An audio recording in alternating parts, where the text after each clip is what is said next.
데살로니가전서 5장 16절에서 18절 말씀, 우리가 너무 잘 아는 말씀입니다. 항상 기뻐하라, 쉬지 말고 기도하라, 범사에 감사하라는 이 말씀은 너무너무 많이 들었고 잘 아는 말씀입니다.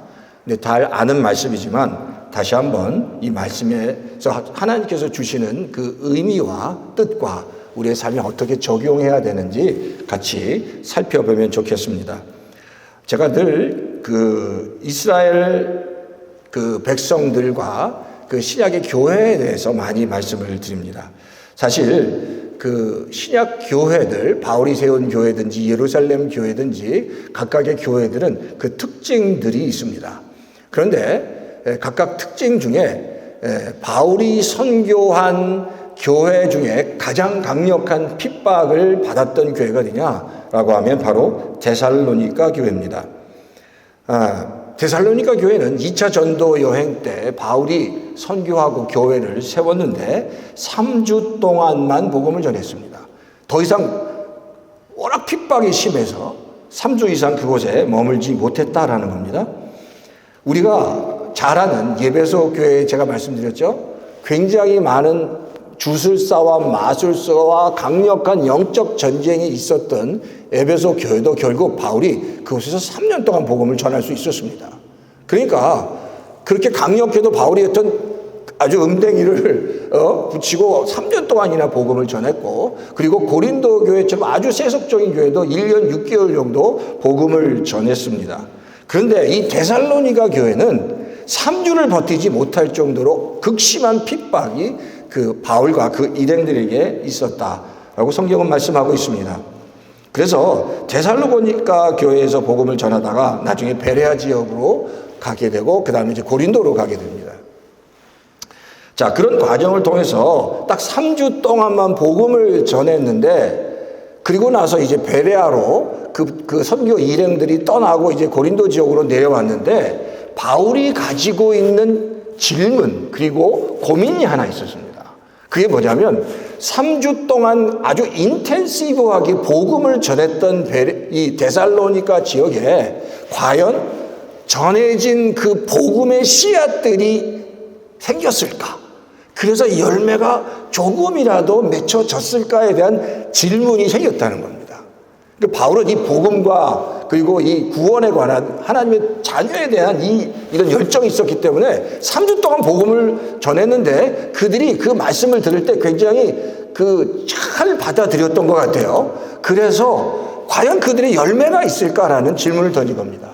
사도행전 17장 4절에 보면 바울이 복음을 전했을 때 어떤 일이 벌어졌냐면, 많은 헬라인의 이방 헬라인들과 그리고 그 당시 지도층에 있는 귀부인, 지도층 인사의 귀부인들이 복음을 들었다라고 얘기합니다. 그게 바로 사도행전 17장 4절에 그렇게 나오거든요. 자, 그러니까 뭔가 열매가 맺어진 것 같은데 그 열매를 확인하고 싶었던 것 같아요. 그래서 누구를 보내냐면 바로 바울과 늘 같이 2차 전도 여행을 통했던 디모데를 보냅니다.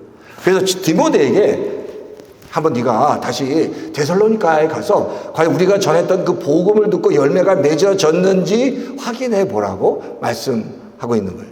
그 이야기를 지금 이제 그 배경 설명을 제가 드렸고, 그리고 나서 이 디모데가 다시 데살로니가 교회에 갔을 때 어떤 일이 벌어졌냐면, 자, 그런데 그때 데살로니가 지역에 극심한 그 핍박이 있었기 때문에, 복음에 대한 핍박이 있었기 때문에 바울이 그들에게 복음을 전할 때 이 복음은 하나님의 생명이고 말씀이고 능력이지만 이 믿음을 지키기 위해선 굉장한 큰 핍박이 있고 어려움이 있을 거다라고 얘기합니다. 그럼에도 불구하고 그 믿음을 지키기 위해서 환난과 핍박을 이겨내야 한다라고 바울이 전합니다. 그러니까 그들이 전할 때 복음을 받으면 모든 좋은 것이 있고 축복받는다고 하지 않고, 이 복음 때문에 이 복음을 지키기 위해서, 이 믿음을 지키기 위해서 너희가 환난을 당할 거고 극심한 어려움을 당할 거라고 했는데 그들이 그것을 받아들였다는 거죠. 근데 과연 열매가 맺어졌을까라는 의심과 질문이 바울에게 있었습니다. 그래서 디모데를 보낸 겁니다. 자, 그래서 오늘 지금 사도행전 데살로니가전서 3장 4절 같이 한번 읽어보실게요. 한번 읽어볼까요? 데살로니가전서 3장 4절. 자, 파워포인트 떠 있는데 다 같이 한번 읽어보겠습니다. 시작. 우리가 너희와 함께 있을 때 장차 받을 환난을 너희에게 미리 말하였는데 과연 그렇게 된 것을 너희가 아느니라. 자, 이야기는 바로 바울 일행이 그 데살로니가 교회 그 성도들, 그 지역에 있는 성도들에게 말씀을 전한 겁니다. 너희가 바로 이 믿을 때 환난을 너희가 받을 것이다 라고 미리 얘기했다는 거예요. 근데 너희가 그걸 알지 않느냐라고 얘기하는 겁니다. 자, 그 다음 5절 한번 다시 읽어볼까요? 시작. 이러므로 나도 참다 못하여 너희 믿음을 알기 위하여 그를 보내었느니, 바로 이제 디모데를 보낸 겁니다. 이는 혹 시험하는 자가 너희를 시험하여 우리 수고를 헛되게 할까 함이니. 자, 그 다음 한번 읽어보시겠어요? 자, 시작. 지금 디모데가 너희에게로부터 와서 너희 믿음과 사랑의 기쁜 소식을 우리에게 전하고 또 너희가 항상 우리를 잘 생각하여 너희를 간절히 보고자 함과 같이 너희도 우리를 간절히 보고자 한다 하니. 자, 그 다음 한번 읽어보세요. 이러므로 형제들아, 우리가 모든 궁핍과 환난 가운데서 너희 믿음으로 말미암아 너희에게 위로를 받았노라. 자, 그 다음. 그러므로 너희가 주 안에서 굳게 선즉 우리가 이제는 살리라. 자, 이 말씀 읽어보니까 열매가 맺었나요? 안 맺어졌나요? 맺어졌다는 겁니다. 3주 동안 복음을 전했는데 그 복음을 듣고 귀부인과 이방인의 무리들과, 그 사실 귀부인이라는 이야기는 그 당시 지도층의 인사들입니다. 그 부인들이고 그리고 그 자녀들이 꼬고 그 가족들이 복음을 전했습니다. 근데 그 복음을 듣고 굉장한 극심한 그 믿음으로 인한 핍박을 받았음에도 디모데가 다시 올라가서 보니까 그들이 믿음을 가지고 신앙생활하고 있다는 것을 깨닫습니다. 참 이 복음이라는 것, 이 말씀이라는 게 신비합니다. 어떤 분은 1년, 2년 들어도 깨닫지 못하는데 아주 인텐시브하게 3주 동안 말씀을 딱 들었습니다. 3주 동안 말씀을 들었는데 그 말씀을 듣고 그 극심한 고난 속에서도 믿음을 지키고 있었다라는 거예요. 그리고 그 모습을 보고, 바로 믿음 위에 바로 선 모습을 보고 바울이 큰 위로를 받았다고 말합니다. 우리가 이 땅을 살아가면서 정말 우리를 진정으로 살리는 것은 하나님의 말씀입니다. 근데 말씀을 들을 때 정말 집중해서 듣고 그 말씀을 내 가슴 속에 잘 새기면 오래 믿건 적게 믿건 간에 그 말씀의 능력이 그 성도를 변화시킨다는 겁니다. 그리고 극심한 환난과 어려움 속에서도 그 복음의 씨앗, 말씀의 씨앗이 뿌리를 내리고 잘 성장하면 어떤 어려움도 이겨나갈 수 있는 힘을 그 말씀을 통해서 얻게 된다는 거예요. 그러니까 성도가 꼭 붙잡아야 되는 거는 내가 힘들면 힘들수록 더 붙잡아 하나님의 말씀. 살아있는 생명의 하나님의 말씀이 내 가슴 속에 날마다 새겨져야 된다.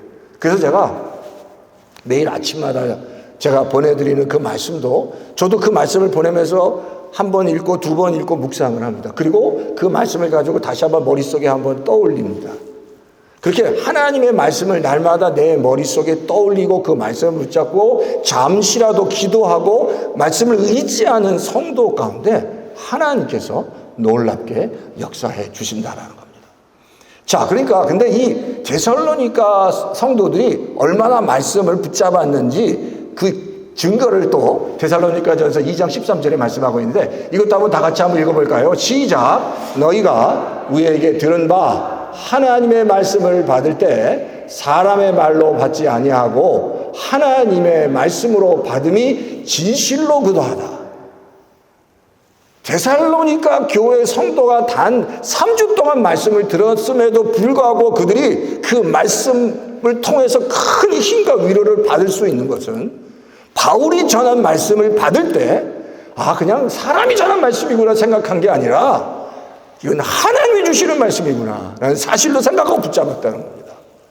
우리가 예배 가운데 찬양하잖아요. 예배 가운데 기도하고 예배 가운데 말씀이 선포될 때 그냥 우리 이선영 목사가 전하는 말씀이 아니라 이건 하나님이 이선영 목사님을 통해서 나에게 주시는 말씀이다라고 그런 믿음으로 받을 때, 그리고 그 말씀을 진심으로 받을 때 하나님께서 더 놀랍게 역사하시다. 그렇죠? 그러니까 우리가 하나님의 말씀을 받을 때 진심으로 최선을 다해서 우리 가슴 속에 새기는 것이 너무너무 중요하다. 그 말씀의 능력이 데살로니가 교회를, 그리고 데살로니가 성도들을 그 고난 가운데서도 하나님을 믿고 바라보게 하셨다라는 겁니다. 자, 그래서 첫 번째, 자, 우리 집사님 앞에 첫 번째 질문이 바로 이겁니다. 첫 번째 질문. 자, 그러면 바울은 오늘 본문을 통해서 데살로니가 교회인들에게 전하는 말씀의 능력이 뭐냐라는, 도대체 그 말씀의 능력이 뭐냐라는 겁니다. 첫 번째는 항상 기뻐하라라고 해요. 항상 기뻐. 우리 잘 알죠. 항상 기뻐하라. 근데 여기서 기뻐하라라고 말씀하셨는데, 우리가 기뻐한다는 것, 보통 우리가 기쁠 때 어떻게 기쁘죠? 옛날에 한국에 저도 그 생각이 어렴풋하게 나는데, 저희 집이 조그만 방에 저희 무슨 일이 있어서 제가 조그만 집에 있다가 어머니 아버님이 그 집을 장만하셔서, 그 당시 저희가 가족이 한 7명인가 한 9명 정도 되는데 방이 3개가 되는 단독 주택으로 이사를 갔던 것 같아요. 그러니까 조그만 집에 살다가 이렇게 큰 집으로 이사를 가니까 저도 그때 나이가 굉장히 어렸음에도 불구하고 굉장히 기뻤던 것 같아요. 그러니까 무슨 조그만 단칸방에 살다가 그 좀 큰 집을 마련해서 가면은 그거 안 기뻐할 사람이 있습니까? 미국에서도 뭐 원베드, 투베드 살다가 예를 들어서 뭐 3베드 좀 더 큰, 그리고 화장실도 2개 있고 3개 있고 만약에 이렇게 되면 당연히 기분이 좋습니다. 환경이 좋아졌으니까. 근데 그렇게 조그만 집에 살다가 조금 여유 있게 집을 이사 가서 좋은 환경에서 사는 것은 신앙을 가지고 있던, 신앙이 뭐 있던 없던 모든 사람이 그때는 기쁠 수밖에 없습니다. 근데 지금 성경에서 얘기하는 것은 그런 좋은 환경이 되어서 기뻐하는 것이 아니라 그런 환경과 상관없이 하나님으로 인해서 기뻐해야 한다는 겁니다. 그러니까 지금 데살로니가 교회 성도들에게 너희가 지금 환난과 핍박 가운데 있지만 그것과 상관없이 너희가 사는 삶의 뿌리와 믿음의 근거가 환경에 있는 게 아니라 하나님께 두고 말씀 가운데 둘 때 진정한 기쁨을 얻을 수 있다라는 얘기입니다. 그러니까 항상 기뻐하라는 이야기는 어떤 상황과 환경과 상관없이 오로지 우리의 그 근거를 어디에 둔다고요? 말씀과 하나님께 둘 때 진정으로 기뻐할 수 있다는 겁니다. 바로 그 근거를 하나님께 두는 말씀이 스바냐서 3장 17절 말씀입니다. 자, 이 17절 말씀 제가 한번 읽어볼게요. 너희 하나님 여호와가 너희 가운데 계시니 그는 구원을 베푸실 전능자시라. 그가 너로 인하여 기쁨을 이기지 못하시며 너를 잠잠히 사랑하시며 너로 인하여 즐거이 부르며 기뻐하시리라 하니라.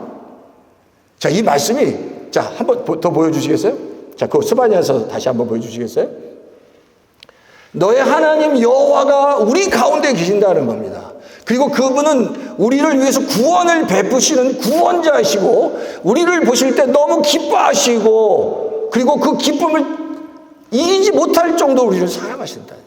그 하나님에 대해서 우리의 삶의 근거와 우리의 믿음의 근거를 둘 때 환경과 상관없이 우리가 하나님께 기뻐하고 감사할 수 있다라는 겁니다. 그러니까 그게 우리가 항상 내가 하나님 사람이니까 쉽지 않지만 하나님 환경이 아니라 내가 오늘도 내 마음의 중심이 하나님께 있기 원합니다.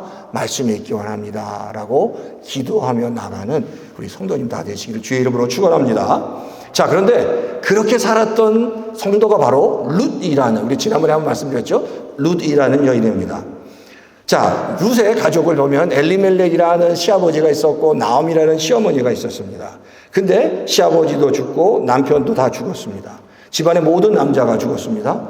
그러니까 그의 삶의 근거가 되는 모든 것들을 잃었다고 해도 과언이 아닙니다. 오로지 어머니와 두 며느리만 살아남았기 때문입니다.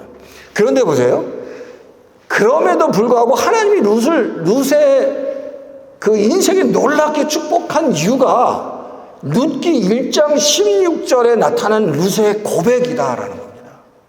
자, 이 고백. 자, 아주 짧은데요. 한번 다 같이 한번 읽겠습니다. 시작. 어머니의 백성이 나의 백성이 되고 어머니의 하나님이 나의 하나님이 되시리니. 참 이 말씀은 제가 읽을 때마다 은혜가 됩니다. 어머니의 백성이 내 백성이 되고 내가 어머니와 함께 하겠다는 겁니다. 어머니의 하나님이 나의 하나님. 이때까지만 해도 룻은 하나님을 어머니를 통해서 배운 것 같아요. 어머니의 하나님이 나의 하나님이 됩니다. 그러니까 룻이 점점 이방 모압 여인이었지만 그 믿음과 삶의 근거가 하나님 위에 있었다는 겁니다. 사실 룻을 보면 우리가 지난번에도 말씀드렸지만 남편도 잃고 시아버지가 돌아가셨다면 그 삶의 모든 생활 기반이 다 무너졌을 겁니다. 다 힘들었을 겁니다. 어려웠을 겁니다. 그럼에도 불구하고 이 나오미도 그렇고 룻도 그렇고 하나님을 글쎄 속으로는 많이 힘들었겠지만 그러나 원망한다거나 불평한다거나 그런 모습보다 힘듦에도 불구하고 믿음의 근거와 삶의 근거를 하나님께 두었던 여인이었다라는 겁니다. 제가 이 말씀을 이 룻의 이야기를 다시 하는 이유는 뭐냐면 그런 믿음의 근거를 하나님께 이 룻이 두었기 때문에 룻 인생 가운데 놀라운 일들이 벌어져요. 룻이 당한 고통은 지금 이 시대를 통틀어 봐도 너무나도 고통스럽고 힘든 일입니다. 그러면 이런 상황 속에서 하나님을 실컷 원망하고 실컷 불평하고 설사 만약에 인생을 자포자기 한다고 해도 우리가 이해할 정도로 큰 아픔과 고통이 룻에게 있었을 겁니다. 나오미에게 있었을 겁니다. 이해할 수 있습니다. 근데 그 고통 속에서 이 룻과 나오미는 믿음으로 하나님을 더 바라보고 나갔다. 하나님께 그 삶의 근거를 두었다라는 겁니다. 근데 여기서 제가 그러면 그 고통들이 뭘까?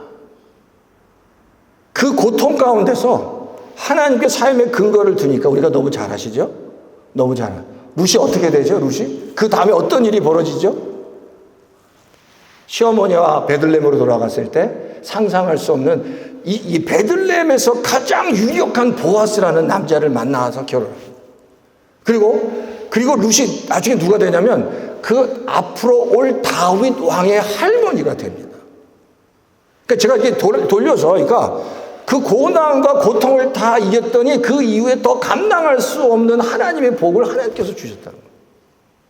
그리고 하나님이 어쩌면 그런 고난과 고통이 룻에게 더 놀라운 축복을 주시기 위한 하나님의 방법이었을지도 모릅니다. 제가 그런 생각을 해봤어요. 만약에 룻이 모압에서 자기 남편 마론과 길건 중에 하나예요. 잘 살았다면 거기서 너무 잘 살았어요. 너무 행복하게 살았어요. 그러면 룻이 정말 하나님이 예신 그 메시아의 계보에 들어올 수도 없었을 겁니다. 더 좋은 남편 보아스를 만날 수도 없었을 겁니다.